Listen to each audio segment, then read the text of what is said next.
কালাইনে প্রদেশ কংগ্রেস সভাপতির তীব্র আক্রমণ বিজেপি সরকারকে। গ্যামন সেতুর সিন্ডিকেট, জল জীবন মিশনের অনিয়ম, চা শ্রমিকদের বঞ্চনা এবং মূল্য বৃদ্ধির মতো গুরুত্বপূর্ণ বিষয় নিয়ে সরব হলো কংগ্রেস। কালাইনে বিজেপি সরকারের বিরুদ্ধে তীব্র আক্রমণ শানালেন প্রদেশ কংগ্রেস সভাপতি ভূপেন বরা। শনিবার কাছাড় জেলার কালাইনে কংগ্রেস নেতা সন্দীপ দাসের বাড়িতে উঠানে উঠানে কংগ্রেস কার্যসূচিতে দলীয় সভায় বিধায়ক খলিল উদ্দিন মজুমদার বলেন, বরাকে এখন সবকিছুতে সিন্ডিকেট কায়েম হয়েছে।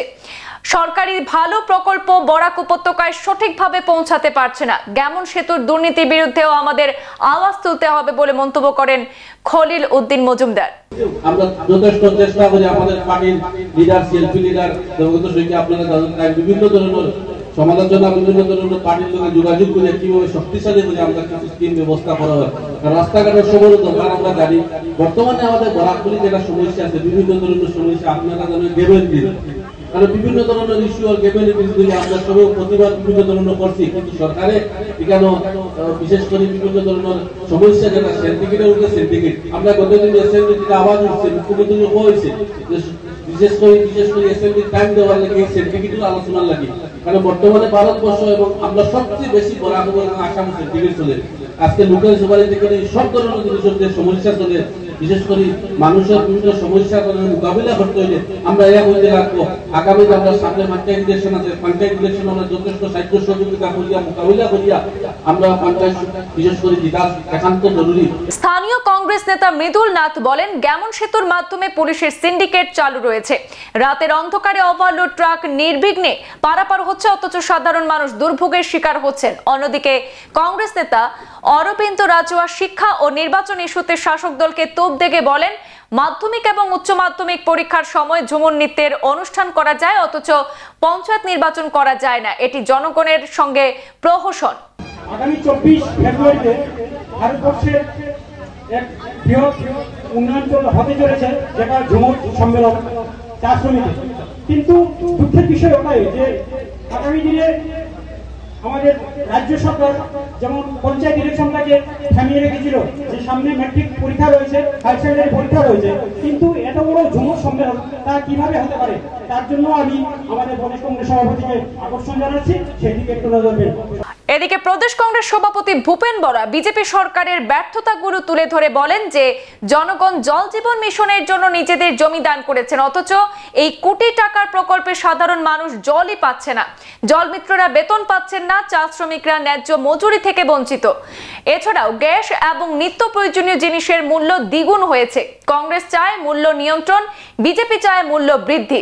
বহু চর্চিত ইউএসটিএম এর উপাচার্যের গ্রেপ্তার নিয়েও সরব হয়েছেন ভূপেন বরা। তিনি বলেন, সিন্ডিকেট মাফিয়াদের পুলিশ গ্রেপ্তার করছে না, অথচ একজন ভালো ও সংগ্রামী মানুষকে অন্যায়ভাবে গ্রেপ্তার করা হয়েছে। উঠোনে উঠোনে কংগ্রেস। এই সভার মাধ্যমে কংগ্রেস নেতারা বরাক উপত্যকার বিজেপি সরকারের বিরুদ্ধে তাদের আন্দোলনের বার্তা স্পষ্টভাবে পৌঁছে দিলেন কংগ্রেসীরা।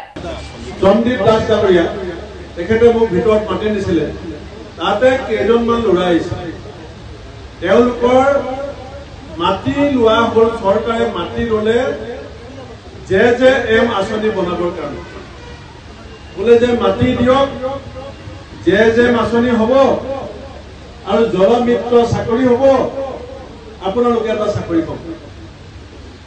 গোটেই অসমত বিভিন্ন দুখীয়া মানুহে নিজৰ ঘৰত পঢ়া শুনা কৰি থকা নিবনুৱা ল'ৰাটোৰ চাকৰি হোৱাৰ আশাত নিজৰ অকণমান মাটি যি আছিলে JJMৰ কাৰণে চৰকাৰক দিলে। এটা আঁচনিত গড়ে 2 কোটি টকা খৰচ হৈছে, কিন্তু মাটিৰ নামত চৰকাৰে কাকো পইচা দিয়া নাই, আৰু পইচা মাটি মালিকে বিচৰা নাই। কেলে মাটি মালিকে পইচা বিচৰা নাই? যে মোৰ ল'ৰাটোৰ এটা চাকৰি হ'ব। এটা চাকৰি কি হ'ল? 6,500 টকা। মই হিমন্ত বিশ্ব শৰ্মা ডাঙৰীয়াক আহ্বান জনাম যে JJMৰ জলমিত্ৰ চাকৰি আপোনাৰ পৰিয়ালৰ ল'ৰা ছোৱালীক কৰিবলৈ দিয়ক, MLA মন্ত্ৰীবিলাকৰ ল'ৰা ছোৱালীবিলাকক কৰিবলৈ দিয়ক। যদি JJMৰ জলমিত্ৰ যদি আপোনালোকে চাকৰি দিছে, আপোনালোকৰ পৰিয়ালকো কৰিবলৈ দিয়ক। 6,500 টকাত এজন শিক্ষিত ল'ৰা বাৰী মাটি চৰকাৰক দি দিলে। কিমান প্ৰতাৰণা চৰকাৰে কৰিছে আজি বিশ্বনাথ চাৰিআলিত এজন ল'ৰাই আত্মহত্যা কৰিছে। কোনো চৰকাৰী মানুহে গৈ খবৰ নললে। 6 মাহ দৰমহা পোৱা নাই, ঘৰ চলাব নোৱাৰে, আত্মহত্যা কৰিছে। হিমন্ত বিশ্ব শৰ্মাই আমাক কৈ থাকে যে অসম এতিয়া উন্নতিৰ পথত আগবাঢ়িছে। কালি মই গৈছিলো ধলাইলে, তাত এখন বাগান, সিদিনাখন গৈছিলো উদাৰবন্দাত এখন বাগান, দৰমহা নাই, দৈনিক মজুৰি নাই, আৰু 3 দিন যদি আপুনি ইলেক্ট্ৰিচিটি বিল দিয়া বন্ধ হয়, আপোনাৰ ঘৰৰ লাইন কাটি দিব। আমিতো স্মাৰ্ট মিটাৰ বিচৰা নাছিলো। আমাৰ আগৰ যিটো মিটাৰাজ বক্স আছিল, আমাৰ সেইটোৱে ঠিক আছিলে। আমি বিচাৰিছো খোৱা পানী দিব নোৱাৰে। আমি বিচাৰিছো বস্তুৰ দাম কমাই দিয়ক, বস্তুৰ দাম কমাই দিব নোৱাৰে। আমি বিচাৰিছো ইলেক্ট্ৰিচিটি বিল কমাই দিয়ক, বিল কমাই দিব নোৱাৰে। মেডিচিনৰ দাম 3 গুণ বঢ়াই দিলে। গেছ চিলিণ্ডাৰৰ দাম কংগ্ৰেছৰ দিনত 420 টকা আছিলে, এটা 2 গুণতকৈ বেছি বঢ়াই দিলে।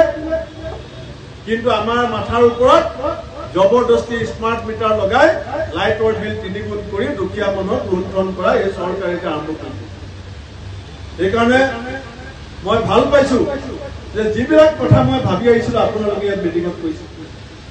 আজি এই বিজেপি চৰকাৰ, কালি এজন মানুহ ৰাতি ঘৰত, মোৰ ঘৰৰ ওচৰত থাকে, USTMৰ চেঞ্চেলৰ মেহবুব হক ডাঙৰীয়া, মই বহুত দিনৰ পৰা দেখিছো, বহুত কষ্ট কৰি আজি এখন মেডিকেল কলেজ খুলিছে, এখন ইউনিভাৰ্চিটি খুলিছে। আজি 30 বছৰ এজন মানুহে সংগ্ৰাম কৰি আছে, কোনো মানুহে বদনাম দিব নোৱাৰিলে। কালি স্কুলত কিবা এটা গণ্ডগোল হৈছে, গণ্ডগোল সব স্কুলতে হয়, সব কলেজতে হয়। আমিও যেতিয়া স্কুল কলেজত পঢ়িছিলো কেতিয়াবা কেতিয়াবা গণ্ডগোল হয়। প্ৰিন্সিপালক এৰেষ্ট কৰিছে, মাষ্টৰক এৰেষ্ট কৰিছে, ঠিক আছে, কিন্তু ৰাতি ইয়াৰ পৰা গৈ চেঞ্চেলৰক এৰেষ্ট কৰি লৈ আহিলে। এজন ইউনিভাৰ্চিটিৰ চেঞ্চেলৰ পলাই যাব নেকি? পুলিচে কেতিয়া এৰেষ্ট কৰে? যদি মানুহজন পলাই যায়। সুপাৰী সিন্ডিকেটত লাগি থকা মানুহক বিজেপি এৰেষ্ট কৰিব নোৱাৰে। সুপাৰী সিন্ডিকেটৰ মানুহক এৰেষ্ট কৰিব নোৱাৰে। কয়লা সিন্ডিকেট অপেন চলাই আছে, এৰেষ্ট কৰিব নোৱাৰে। ৰাস্তাত গাড়ী ৰাখি গুণ্ডাগাৰ্দি টেক্স লৈ আছে, চৰকাৰে কোনো ব্যৱস্থা ল'ব নোৱাৰে। গুৱাহাটীত দিন দুপৰত 5 জনী ছোৱালী হত্যা হ'ল, এজন মানুহক পুলিচে গ্ৰেপ্তাৰ কৰিব নোৱাৰে।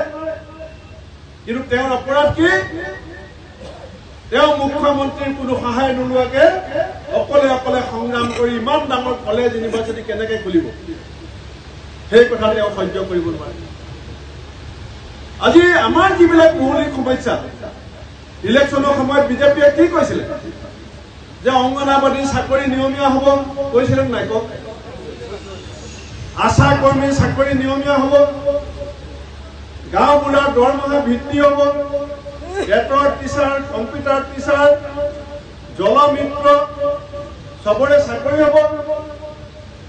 এতিয়া তেওঁলোকে সেইবিলাক কাম কৰিব নোৱাৰে, আৰু সেই কামবিলাক তল পেলাই ৰাখিবৰ কাৰণে তেওঁলোকৰ এতিয়া মেইন কাম কি? হিন্দু মুছলমান। সংবাদ এই পৰ্যন্তই, ফিৰছি পৰবৰ্তী অন্যান্য আপডেট নিয়ে। ধন্যবাদ।